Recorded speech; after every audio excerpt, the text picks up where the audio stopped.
Exquisite Globe United 2022. Please like and subscribe and hit the bell for more notifications if you like this content. Also, please let me know in the comments what other content you would like to see. Today's topic is, what are human trafficking recruitment tactics?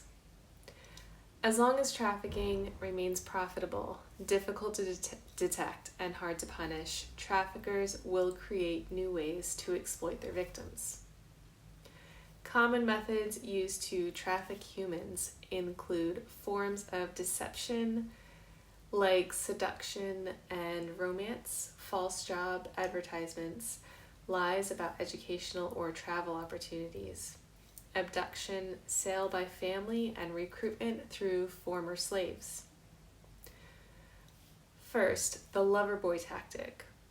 A lover boy or Romeo pimp is someone, usually a young man, who seduces someone, usually a young woman, to force them into prostitution or other illegal work. It's a form of grooming and abuse.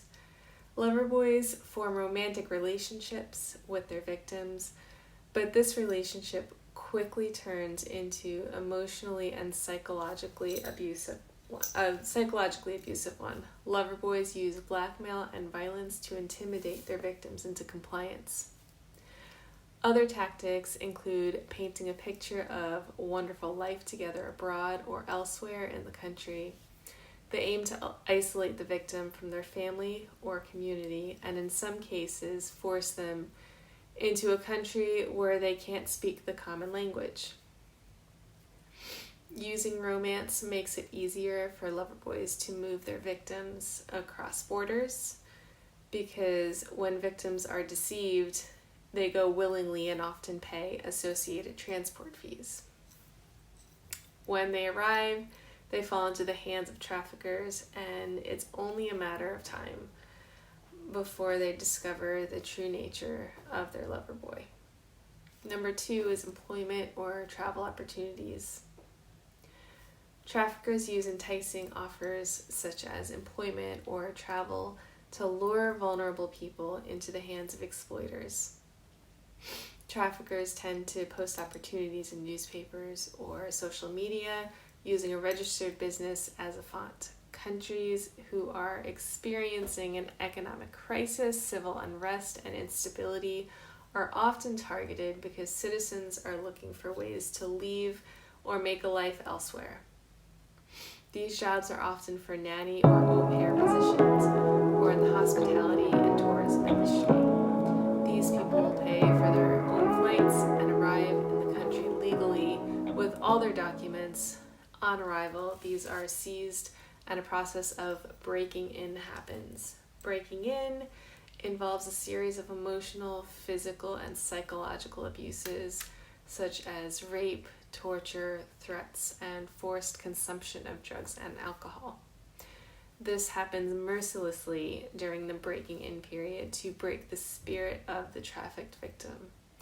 Survivors also have said that shortly after arrival, they witness the murder of other victims. This causes victims to go into a self-preserving state of compliance or survival mode.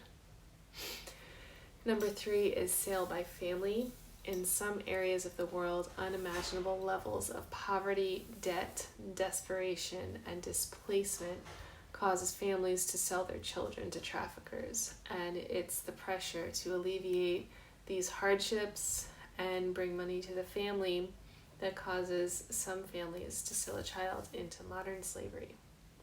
In rare cases, parents sell a child out of greed and receive a monthly income. These families often build relationships with traffickers and deceive other families in order to recruit for the trafficker. Fourth is unimaginable psychological means, as well as distrust and ultimately isolation from authority figures. Oftentimes, the mode of acquisition is the most difficult to accept. The psychological and physical abuse is so torturous that victims see themselves as only worthy of that type of life. It's a psychological means of mental survival mode. They often believe in their core that it's the only life they deserve. Trafficking victims tend to distrust public officials, and they begin to see slavery as their only option, especially in the sex trafficking industry. The victim's abusers will often give intermittent freedom and abuse, where the victim does not know what's coming next and will develop a trauma bond relationship with the abuser, causing Stockholm Syndrome. Next is religious manipulation. One of the main recruitment grounds is church youth groups and youth group pastors, mainly because these victims are more trusting, compliant, and are often virgins, which in the trafficking world is considered more marketable. Traffickers tend to recruit using manipulation by telling the victim that he or she must be obedient to authority, and even try to use completely out of context Bible verses. The guilt and shame often sets in for the victim, and they will most often comply, believing themselves to be a good person if they do, and bad or disobedient if they don't. The pastor or authority figure may have great reputation in the church and will often threaten the victim. If he or she is disobedient, the pastor may spread lies or gossip about the victim, since the pastor is already seen as in an extremely positive light. The last means of recruitment is being abducted into human trafficking. Abduction is much rarer than films like Taken might lead the public to believe, and Taken was actually watered down just enough for the public to go see it.